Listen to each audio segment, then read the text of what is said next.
Assalamualaikum warahmatullahi wabarakatuh. Kembali lagi bersama saya Bu Nini. Apa kabar anak-anak? Hari ini kita akan menyimak pemaparan materi Matsama 2020. Oleh karena itu, siapkan diri baik-baik ya. Yuk kita simak bersama-sama. مولاي صل وسلم دائما أبدا على حبيبك خير الخلق كلهم. Assalamualaikum warahmatullahi wabarakatuh. Siswa-siswi MAN Bandung Barat yang Bapak banggakan, sebagai generasi penerus kebangkitan umat Islam di abad modern ini, sekilas Bapak akan membahas tentang ukhuwah.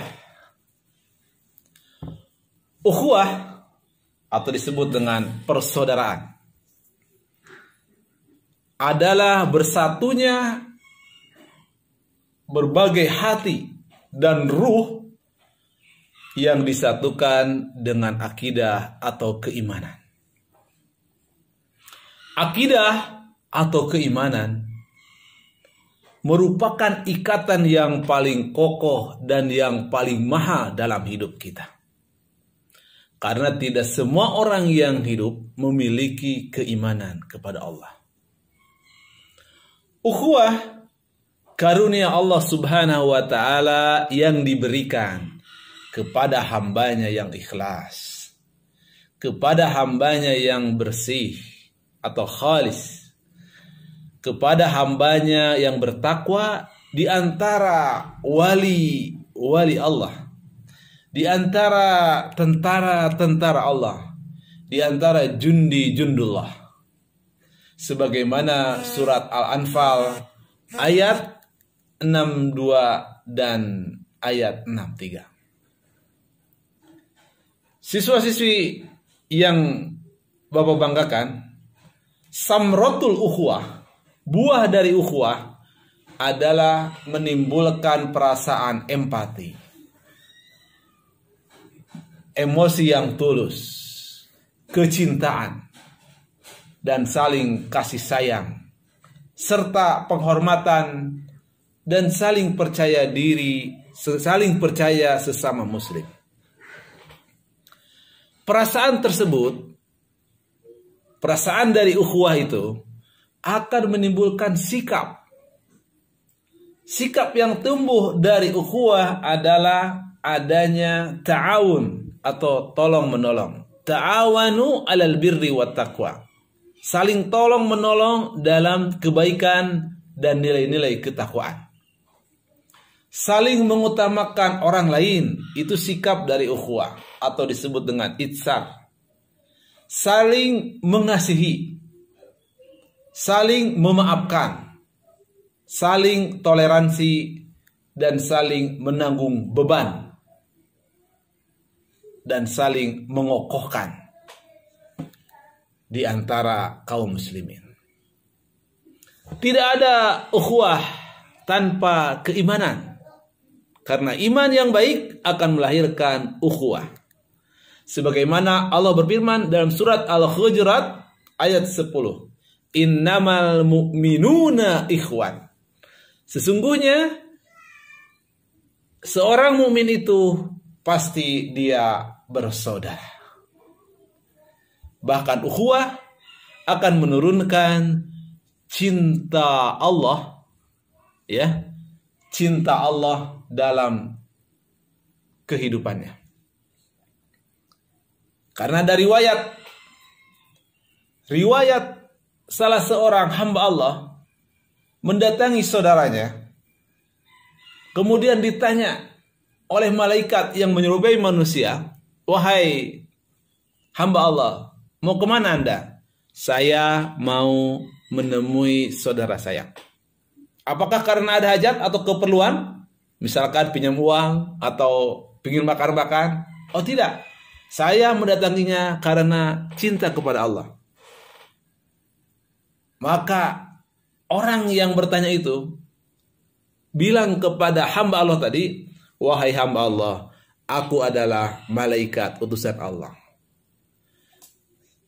untuk menyampaikan kepada kamu karena kamu mencintai saudaramu karena Allah, maka Allah pun mencintai kamu sebagaimana kamu mencintai saudaranya. Luar biasa. Itulah ukhuwah Islamiyah. Siswa-siswi MAN Bandung Barat rahimakumullah. Ukhuwah itu kita mengenal ada ukhuwah Islamiyah, ada ukhuwah wataniyah, dan ada ukhuwah basariyah atau ukhuwah insaniyah. Ukhuwah Islamiyah, ukhuwah yang diikat oleh keimanan. Karena satu Islam, satu keyakinan. Itu disebut dengan ukhuwah Islamiyah. Ukhuwah Islamiyah tidak mengenal batasan kampung, tidak mengenal suku atau etnis, tidak mengenal negara, tidak mengenal batasan wilayah. Di mana di situ ada orang yang mengucapkan asyhadu alla ilaha illallah wa asyhadu anna muhammadar rasulullah, maka itu adalah saudara kita. Maka itu adalah ikhwan kita. Maka kita wajib kepadanya saling berukhuwah. Itulah ukhuwah Islamiyah. Nah, untuk melihat bagaimana aplikasi orang yang cinta dan telah tumbuh di dalamnya samratul ukhuwah, buah ukhuwah, mari kita saksikan bersama tayangan berikut ini. Oke, kita lanjutkan materi yang ketiga dari ukhuwah, yaitu ukhuwah basariyah atau ukhuwah insaniyah. Ukhuwah ini tidak mengenal ikatan akidah. Jadi, selama kita berhadapan dengan manusia, siapapun dia, kita harus saling mencintai. Kita harus saling menjaga. Kita harus saling memiliki sifat kemanusiaan. Ini tidak mengenal keyakinan. Ukhuwah insaniyah ini tidak mengenal suku juga, tidak mengenal negara. Di mana ada manusia yang terdolimi, maka kita wajib untuk menolongnya. Di mana ada manusia yang menderita seperti kelaparan, maka kita harus berusaha bisa membantu, meringankan bebannya dalam kehidupan mereka. Itulah ukhuwah insaniyah. Tidak mengenal dia ganteng atau cantik, tidak mengenal dia jelek atau butut, ya. Ukhuwah insaniyah ini tidak melihat strata kedudukan manusia. Apakah dia presiden, jenderal, apakah dia rakyat biasa, kaya atau miskin. Kita harus memiliki ukhuwah insaniyah. Harus menolong tatkala ada orang siapapun dia dalam keadaan kesusahan, kepayahan, dalam keadaan kesengsaraan. Kalau bisa kita tetap menolongnya.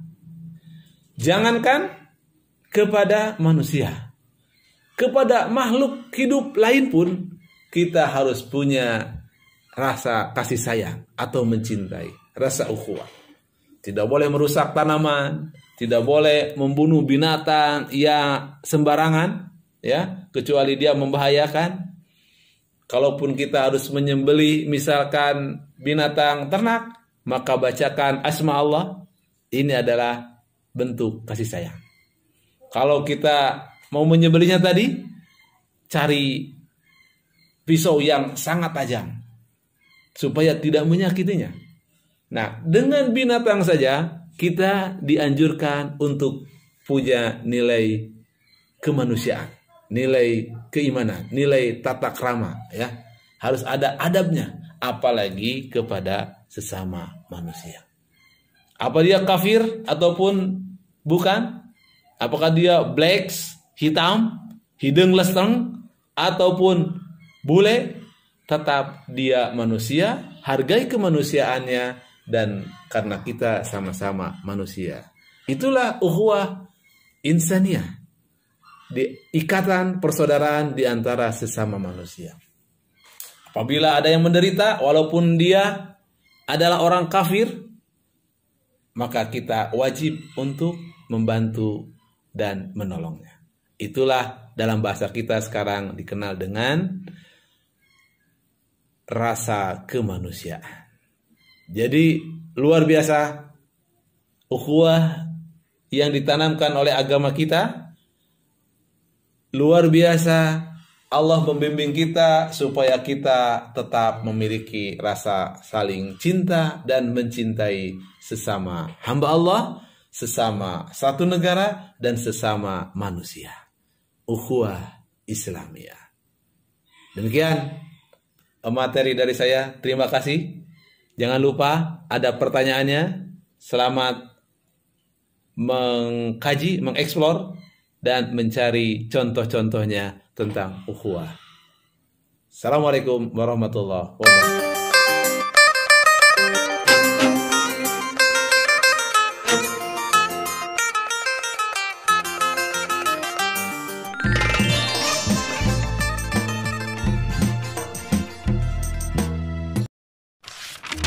Suatu hari, Nabi Muhammad SAW bersabda sambil menunjuk kepada Umar, "Ini adalah gembok pengunci fitnah. Ia akan menjadi gembok yang mencegah fitnah, perpecahan di antara kalian selama ia masih hidup di tengah-tengah kalian." Hadis riwayat Al-Bazzar dari Qudamah bin Mas'un.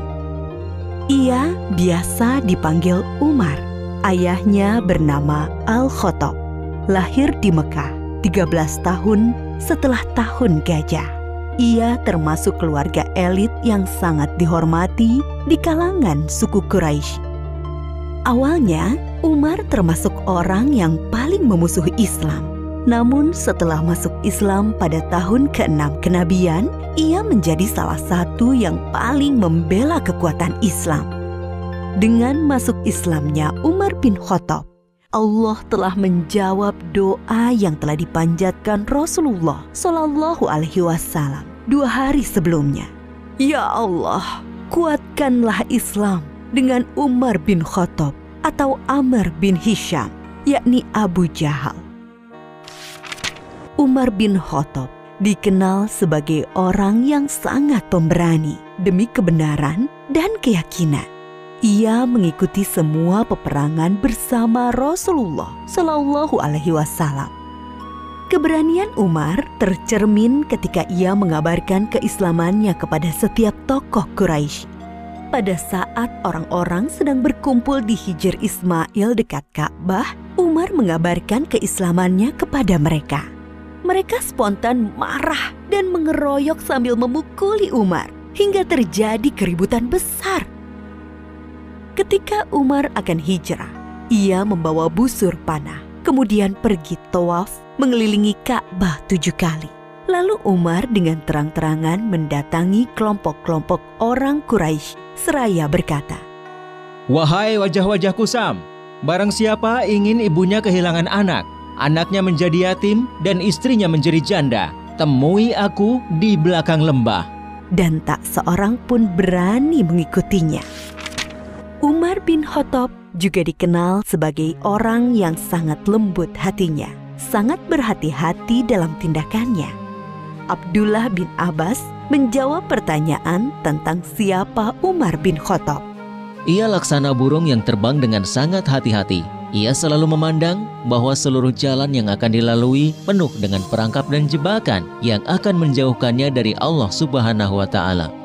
Itulah sebabnya Allah membimbingnya dan banyak memberikan karomah, yaitu hal luar biasa yang hanya diberikan Allah kepada para kekasihnya. Sehingga beberapa kali ucapannya direspon oleh Allah Subhanahu wa Ta'ala.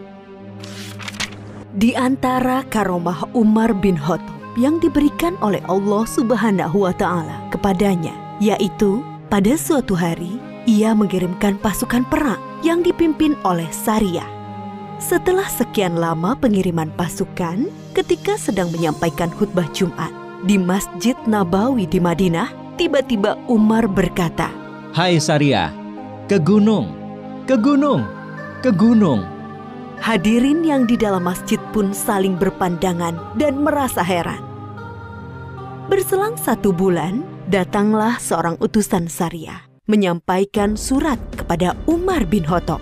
Ia menceritakan bahwa pasukan Islam saat itu sedang terdesak di dekat gunung di daerah Nahawan, sebuah tempat yang jauh dari Madinah, dan mendengar seruan Khalifah Umar radhiyallahu anhu.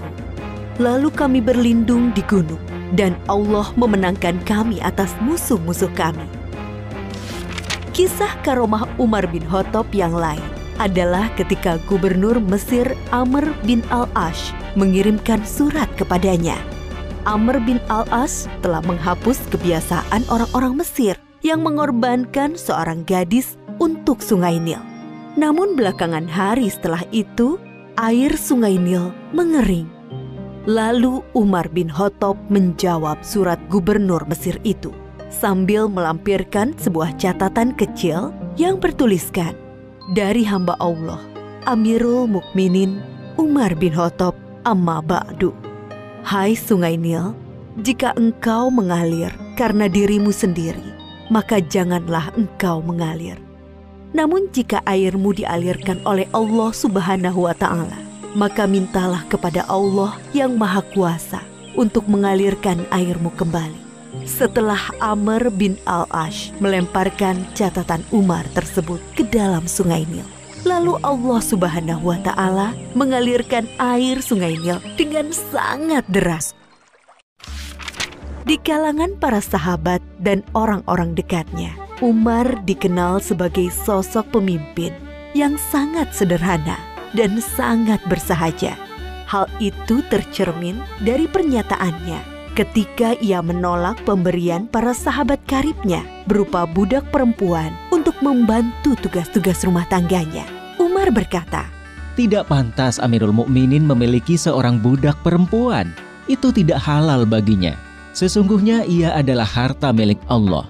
Tidak ada harta Allah yang halal bagi Umar selain 2 setel pakaian, setelan untuk musim dingin dan setelan untuk musim panas. Dan aku tidak pernah memakai pakaian itu untuk berhaji atau umroh.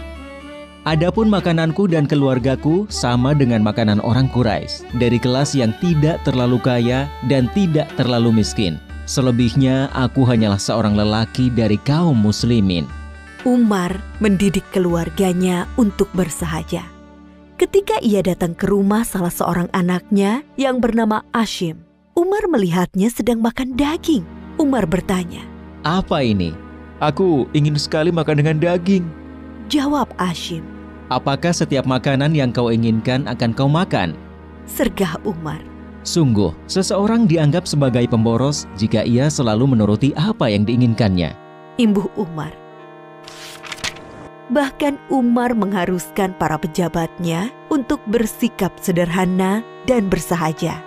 Jika Umar mengangkat seorang pejabat negara, ia menuliskan kontrak politik.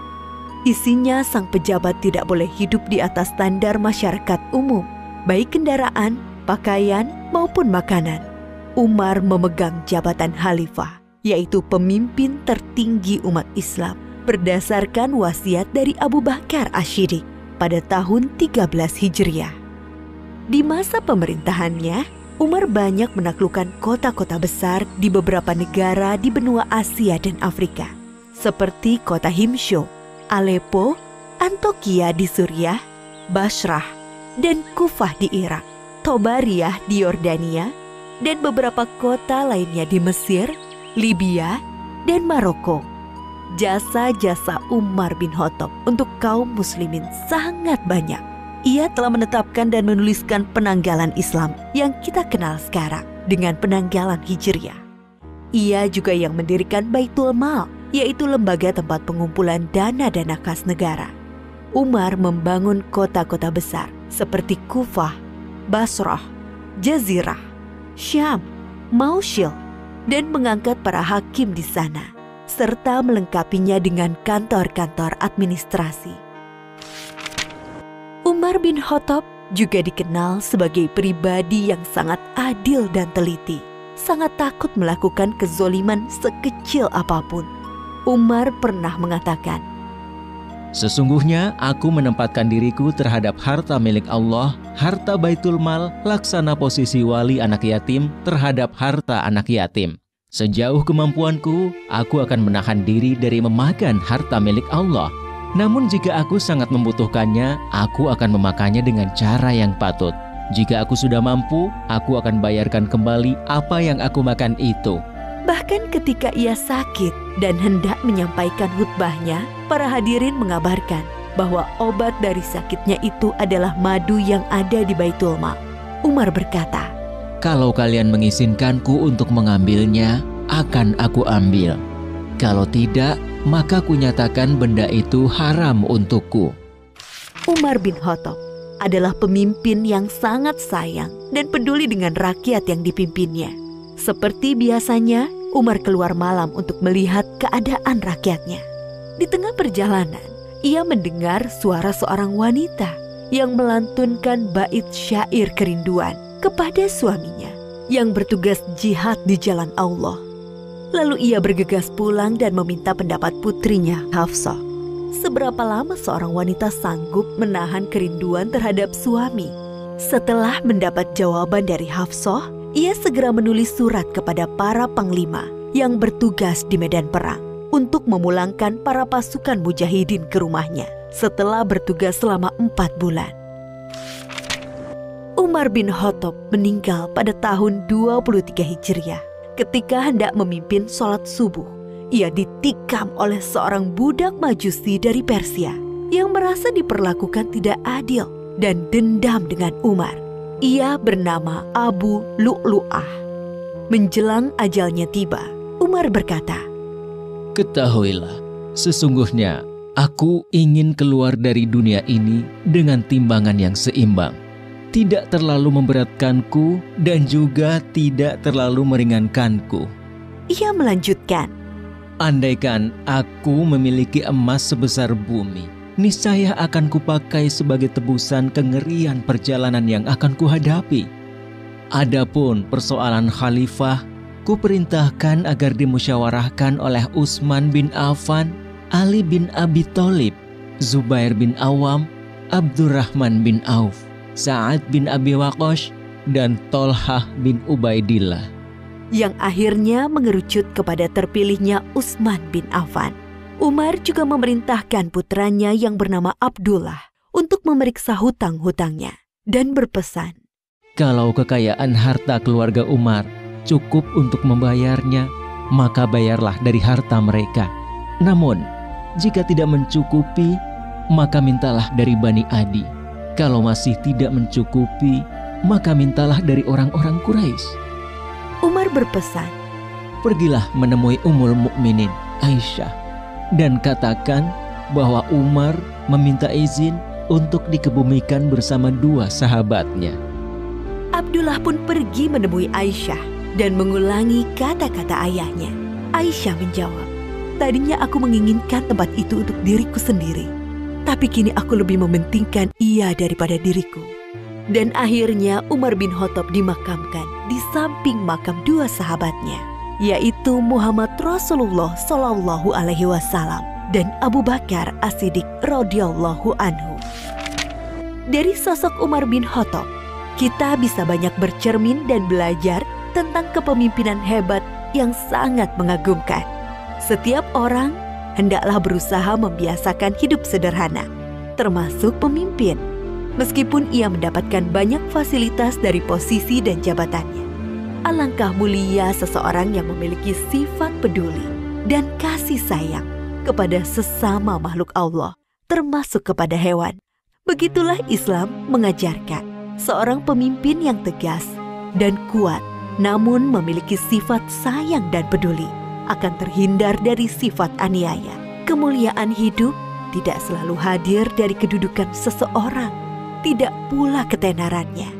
Seringkali kemuliaan hidup lahir dari sifat rendah hatinya, sikap kehati-hatiannya, sikap pembelaannya kepada yang lemah, juga dari karya nyata yang dapat dimanfaatkan orang banyak di sekitarnya.